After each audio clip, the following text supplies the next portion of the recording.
ఇవాళ ఇంటైనా రూపాయి ఇవ్వకపోయినా ఆయన అక్కడ పని మీద పోతే మా ఆడబిడ్డలు ఆర్టీసీ బస్ ఎక్కి అమ్మగారింటికి పోయి అమ్మని చూసి ఆ పక్కనే ఆలయంలో పోయి దర్శనం చేసుకొని మళ్ళీ ఇంటి ఆయన వచ్చే లోపల ఇంటికి వచ్చేటట్టు ఈరోజు ఈ మహాలక్ష్మి పథకం ఉపయోగపడుతుంది. మా అక్కలు నవ్వుతున్నారు, నిజమే చెప్తున్నాడు మా తమ్ముడని. నేను చూస్తుంటే కదా, మాట్లాడుతుంటే కదా అందరితోటి. ఒక్కొక్క మహిళకు ఈ వేదిక మీద నుంచి చెప్పదలుచుకున్న, ఉద్యోగం చేసే ఆడబిడ్డలకు, చదువుకోవడానికి వెళ్ళే ఆడబిడ్డలకు 5,000 నుంచి 7,000 రూపాయలు రోజుకు యావరేజ్గా 35 నుంచి 40 రూపాయలు ఆడబిడ్డలకు సేవింగ్ వస్తుంది. ప్రతి నెల ఒక్క ఆడబిడ్డ ఆర్టీసీ బస్సు కిరాయిల పైసలు 5 నుంచి 7,000 రూపాయలు మిగులుతున్నాయంటే ఈరోజు ఆడబిడ్డలు సంవత్సరం తిరిగే లోపల 1,00,000 రూపాయలు ఆదా చేసుకుంటారు. ఇవాళ ఇంటి ఆయన చేతిలో ఆ 1,00,000 ఉంటే ఆయన సాయంత్రం అయితే బెల్ట్ షాపులు ఇస్తాడు. కానీ మా ఆడబిడ్డల దగ్గర 1,00,000 ఉంటే వాళ్ళ బిడ్డల్ని బడికి పంపించి మంచి చదువులు చెప్పించి ఈ రాష్ట్ర ప్రయోజకులుగా బిడ్డల్ని తీర్చిదిద్దుతున్నారు. పండగ వస్తే ఆడబిడ్డకు బట్టలు పెట్టాలన్న ఆలోచన ఈ సేవింగ్స్తో చేస్తున్నారు. ఇంటి కిరాయి కొంచెం మంచిగా ఉండాలి, పండుగ వస్తే బాగా చేసుకోవాలని ఈ 5 నుంచి 7,000 రూపాయలు ప్రతి నెల మా వాళ్ళకి ఏదైతే మిగులుతున్నాయో ఈరోజు ఆ రకంగా కుటుంబాన్ని ఆదుకోవడానికి ఉపయోగపడుతున్నాయి. ఇదే కాదు, 200 యూనిట్లు పేదవాళ్ళ ఇంటికి ఉచిత కరెంటు 200 యూనిట్లు ఇవ్వడంతో దాదాపుగా 700-800 రూపాయలు ఈరోజు పేదవాళ్లకు మిగులుతున్నాయి. అదేవిధంగా 500 రూపాయల సిలిండర్, నెలకొక్క సిలిండర్ వేసుకున్నా యావరేజ్గా 500 రూపాయలు అట్లా మిగులుతున్నాయి. అంటే 6 గ్యారంటీలలో ఆడబిడ్డలకు బస్సు ఉచిత ప్రయాణం కావచ్చు, పేదవాళ్లకు 200 యూనిట్లు ఉచిత కరెంటు కావచ్చు, 500 రూపాయల సిలిండర్ కావచ్చు, రాజీవ్ ఆరోగ్యశ్రీ ద్వారా ఇంట్లో పేదవాళ్ళకి ఏ ఇబ్బంది వచ్చినా 10 లక్షల రూపాయలు కార్పొరేట్ వైద్యాన్ని అందించడం ద్వారా యావరేజ్గా ప్రతి నెల సరాసరిగా చూసుకున్న 10,000 రూపాయలు ఈరోజు ప్రతి కుటుంబానికి ప్రత్యక్షంగా ఆర్థిక ప్రయోజనం చేకూర్చే విధంగా ఈరోజు ఈ పథకాలు అమలు జరుగుతున్నాయి. ఇదే కాదు, ఈరోజు బోనస్ ఒట్లు పండించిన వాళ్లకు గతంలో మీకు తెలుసు, ఒరేస్తే ఊరేసుకున్నట్టే అని ఆనాటి పెద్దలు చెప్పినారు. ఆ మాట చెప్పిన పెద్ద మనిషి మాత్రం ఆయన ఫామ్ హౌస్లో 150 ఎకరాలలో వరి పండించుకున్నాడు. ఆయన పండించిన ఒట్లలో మరి బంగారం ఉందేమో నాకు తెలియదు, కానీ కావేరీ సీడ్స్ అనే సంస్థ 4,200 రూపాయలు క్వింటాల్కి ఇచ్చి కొన్నదయా. మరి దొరలు పండిస్తే ఆ ఒట్లల్లో బంగారం ఉంటుందేమో నాకు తెలియదు, కానీ గజ్వేల్ ఫామ్ హౌస్లో రాష్ట్రమంతా ఒరేస్తే ఉరేసినట్టు అని రైతాంగానికి చెప్పి వారు మాత్రం 150 ఎకరాలల్లో వరి పండించుకుంటే కావేరీ సీడ్స్ 4,200 రూపాయలు క్వింటాల్కి ఇచ్చి కొనుగోలు చేసింది. ఆనాటి పరిస్థితులు అవి.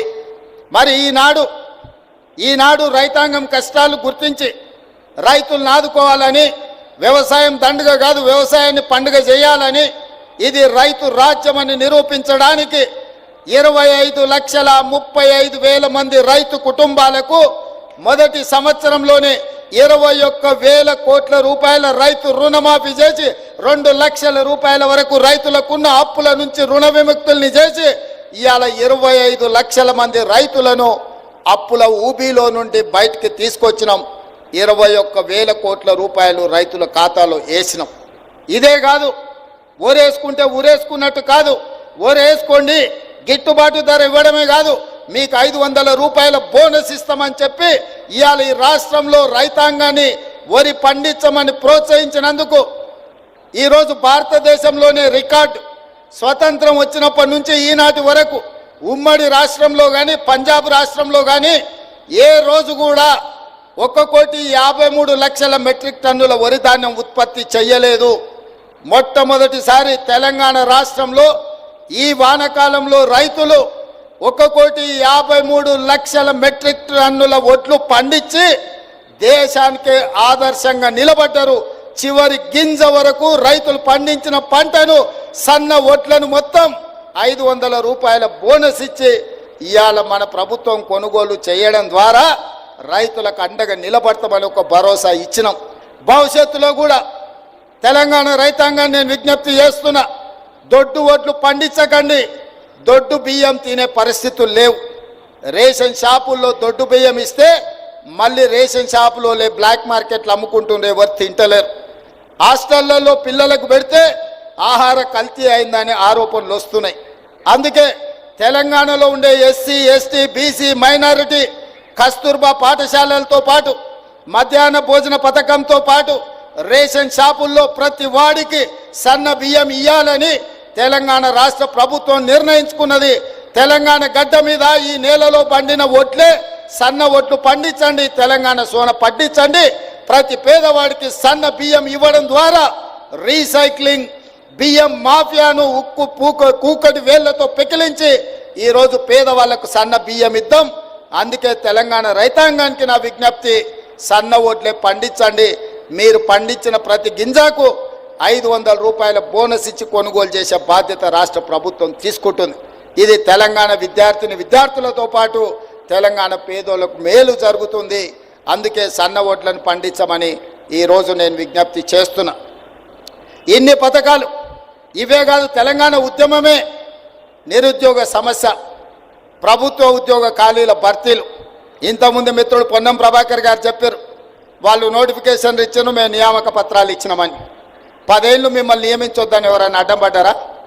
అన్ని శాఖలు మీ చేతుల్లోనే ఉన్నాయి కదా, అన్ని వ్యవస్థలు మీరే పట్టు బిగించారు కదా, అన్ని వ్యవస్థలను మీరే కబ్జా పెట్టుకొని మీ చుట్టపైన ఆర్టీసీలో ఎన్ని రకాలుగా చెలాయించిండో నేను చెప్పాల్సిన అవసరం లేదు. మీ అందరికీ రవాణా శాఖలు ఉన్న ప్రతి ఒక్కరికి తెలుసు కదా, హోంగార్డు నుంచి కమిషనర్ వరకు ఒక్క చిన్న ఉద్యోగి మొత్తం రవాణా వ్యవస్థనే మొత్తం తన కబంధ హాస్తాల్లో పెట్టుకొని నడిపించిండు కదా. రవాణా నియామకాలు మేమేమన్నా చేయొద్దన్నమా? మీకు అసలు ఉద్దేశమే లేదు, మీకు లక్ష్యమే లేదు. నోటిఫికేషన్లు ఇచ్చి గాలి కొదిలేసి చాట్ల తవుడు పోసేదో తాకట్టు పెట్టినట్టు ఈరోజు మీరు నోటిఫికేషన్లు ఇచ్చి కోర్టులో లిటిగేషన్లు మీరే వేపించి ఎక్కడ కూడా నియామకాలు జరగకుండా మీరు అడ్డం పడితే ఆ చిక్కుముళ్ళను అన్నిటిని కూడా మేము వచ్చినాక ఇప్పినాం. మొదటి ప్రాధాన్యత నిరుద్యోగ సమస్య అనుకున్నాం.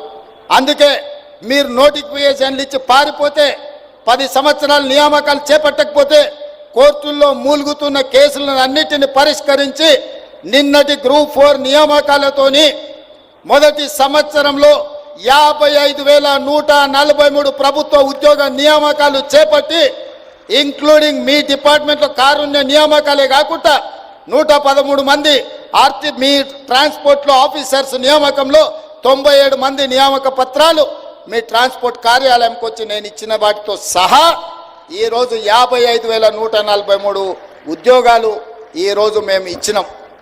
ఎల్బీ స్టేడియంలో ఇచ్చినాం, పెద్దపల్లిలో ఇచ్చినాం, ఇక్కడ అంబేద్కర్ సాక్షిగా ఇక్కడ పట్టాలు ఇచ్చినాం. ఇంతమందికి ఉద్యోగాలు ఇచ్చిన రాష్ట్రం ఏదైనా ఉందా అని నేను అడుగుతున్నా. దేశంలో ఉన్న 29 రాష్ట్రాలలో అధికారంలో ఉన్న గొప్ప గొప్ప నాయకులుగా చెప్పుకునే వాళ్ళను ప్రధానమంత్రితో సహా దిగిపోయిన ముఖ్యమంత్రి కూడా నేను సవాలు విసురుతున్నా. స్వతంత్రం వచ్చినప్పటి నుంచి ఏ ఒక్క సంవత్సరమైనా ఏ రాష్ట్రమైనా 55,000 ఉద్యోగాలు ఇచ్చిన చరిత్ర ఉన్నదా? తెలంగాణ గడ్డ మీద నా ప్రభుత్వం, మా ప్రభుత్వం, మీ ప్రభుత్వం, ప్రజా ప్రభుత్వం 55,000 ప్రభుత్వ ఉద్యోగ నియామక పత్రాలు అందించడం